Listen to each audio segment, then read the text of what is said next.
కాంగ్రెస్ ప్రభుత్వ ఆలోచనలు భూమి చుట్టే తిరుగుతున్నాయి. ముఖ్య నేత తీసుకుంటున్న నిర్ణయాలు, చేపడుతున్న కార్యక్రమాలు అంతిమంగా రియల్ ఎస్టేట్ వ్యాపారానికి బిగ్ దందాకు దారితీస్తున్నాయి. ద ఫోర్త్ సిటీ అయినా, హిల్ట్ పాలసీ అయినా ప్రతి ప్రాజెక్టు వెనుక రియల్ ఎస్టేట్ కోణమే కొట్టొచ్చినట్టు కనిపిస్తోంది. తాజాగా హైదరాబాద్ రియల్ ఎస్టేట్ రంగంలోని అతిపెద్ద కుంభకోణానికి తెరలేచిందనే ఆరోపణలు వినిపిస్తున్నాయి.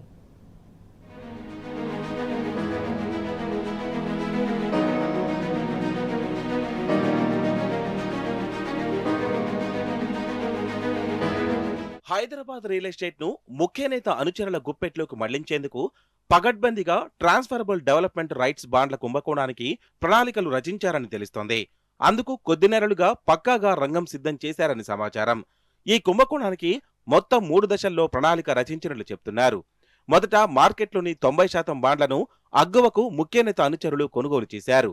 రెండో దశలో 22 నుంచి 27% లభించే బాండ్ల ధరను ఏకంగా 60% పెంచారు. మూడో దశలో వాటి వినియోగాన్ని విస్తృతం చేసేందుకు రాష్ట్ర ప్రభుత్వం ద్వారా నిర్మాణ రంగంలో టీడీఆర్ బాండ్ల వినియోగం అనివార్యమని ఉత్తర్వులు విడుదల చేయించారని చెప్తున్నారు.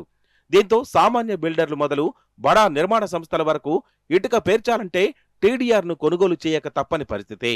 తద్వారా బిగ్ టైం బాండ్లను భారీ ధరలకు అమ్మి కోట్లు కొల్లగొట్టనున్నారని చెప్తున్నారు.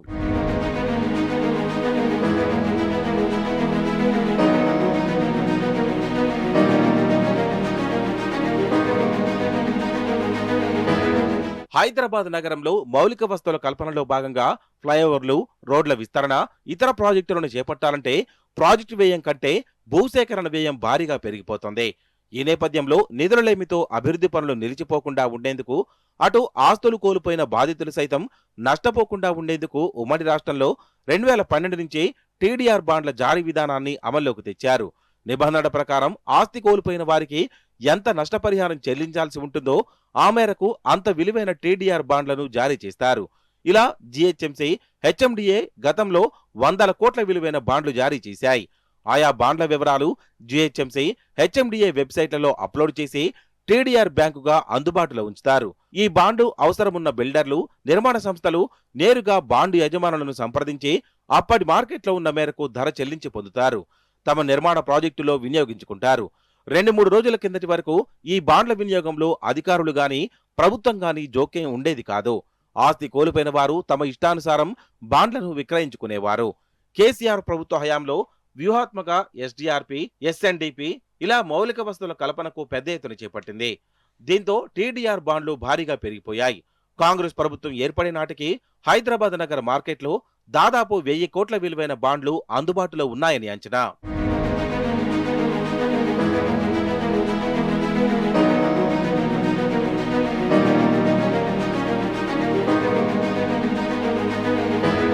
తెలంగాణ ఏర్పడిన తర్వాత జీహెచ్ఎంసీ దాదాపు 37.32 లక్షల చదరపు గజాల టీడీఆర్ బాండ్లను జారీ చేసింది.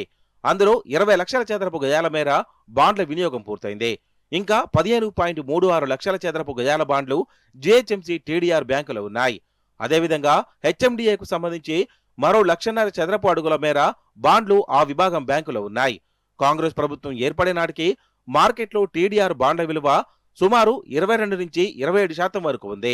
అంటే 100 రూపాయల విలువైన బాండ్లను 22 నుంచి 27 రూపాయల వరకు కొనుగోలు చేసే పరిస్థితులున్నాయి.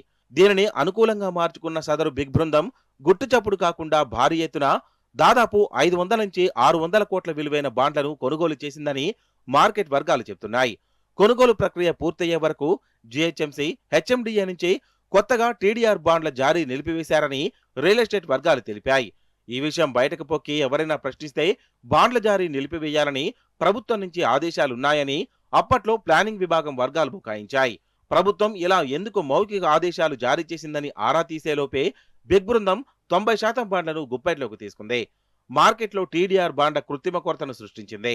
సదరు బృందం నుంచి కొనుగోలు చేసిన బాండ్ల మినహా మిగిలిన బాండ్ల వివరాలను ఆన్లైన్లో కనపడకుండా చేశారని, ఇందులో అధికారుల హస్తం కూడా ఉందని అప్పట్లో ఆరోపణలుచ్చాయి. బిగ్ బృందం బాండ్లను మాత్రమే బిల్డర్లు కొనుగోలు చేసేలా జీహెచ్ఎంసీ జోన్కు ఒక దళారిని నియమించి ఎప్పటికప్పుడు పర్యవేక్షిస్తున్నట్లు చెప్తున్నారు. మార్కెట్లో టీడీఆర్ల కొరత సృష్టించి రేటును ఒక్కసారిగా 60% పెంచారని సమాచారం. దీంతో సాధారణ బిల్డర్లు గగ్గోలు పెట్టారు. ఈ క్రమంలో మామూలు బిల్డర్లు కొత్త ప్రాజెక్టులను చేపట్టకుండా చేతులెత్తేశారు. బడా నిర్మాణ సంస్థలు కొన్ని అప్పటికే తాము కొనుగోలు చేసిన వాటిని వినియోగించుకోగా మిగిలిన వాటికి ఎక్కువ రేటు చెల్లించి కొనుగోలు చేశాయి.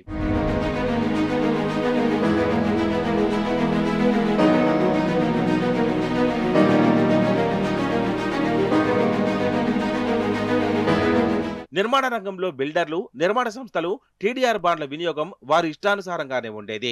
ఇష్టముంటే బాండ్లు, లేకపోతే ఆ మేరకు డబ్బులు చెల్లిస్తే సరిపోయేది. అంటే బిగ్ బృందం సేకరించిన బాండ్ల విక్రయం బిల్డర్లు, నిర్మాణ సంస్థల దయ మీద ఆధారపడి ఉండేది. కానీ ప్రభుత్వం వచ్చిన వరుస అనివార్య ఉత్తర్వులతో పరిస్థితులు పూర్తిగా మారిపోయాయి. ఈ ఏడాది జనవరిలో రాష్ట్ర ప్రభుత్వం 10 అంతస్తుల నిర్మాణంలో 10% మేర టీడీఆర్ బాండ్ల వినియోగాన్ని తప్పనిసరి చేస్తూ జీవో 16ను జారీ చేసింది. దీంతో సామాన్య, మధ్యతరగతి బిల్డర్లపై పెద్దగా ప్రభావాన్ని చూపలేదు. ఈ నెల 21న ప్రత్యేకంగా టీడీఆర్లపై ప్రభుత్వం మరో జీవో 95ను జారీ చేసింది. ఇందులో 750 నుంచి 2000 చదరపు మీటర్ల విస్తీర్ణంలోని నిర్మాణాలకు టీడీఆర్ బాండ్లను తప్పనిసరి చేసింది. మరో అడుగు ముందుకేసి భవన నిర్మాణాల ఉల్లంఘనకు పాల్పడిన టీడీఆర్ బాండ్లతో వాటిని మాఫీ చేసుకునే వెసులుబాటు కల్పించింది. అంటే 10% వరకు ఉల్లంఘనకు పాల్పడితే బాండ్లు సమర్పించి ఆక్యుపెన్సీ సర్టిఫికేట్ పొందేలా జీవో 95లో వెసులుబాటు కల్పించారు. ఈ జీవోలతో సామాన్య, మధ్యతరగతి బిల్డర్ల నుంచి బడా నిర్మాణ సంస్థల వరకు తమ ప్రాజెక్టులో టీడీఆర్ బాండ్లు లేనిదే ఇటుక పేర్చలేని పరిస్థితులు కల్పించారు. తద్వారా మార్కెట్లో బాండ్లకు భారీ డిమాండ్ పెరుగుతుంది.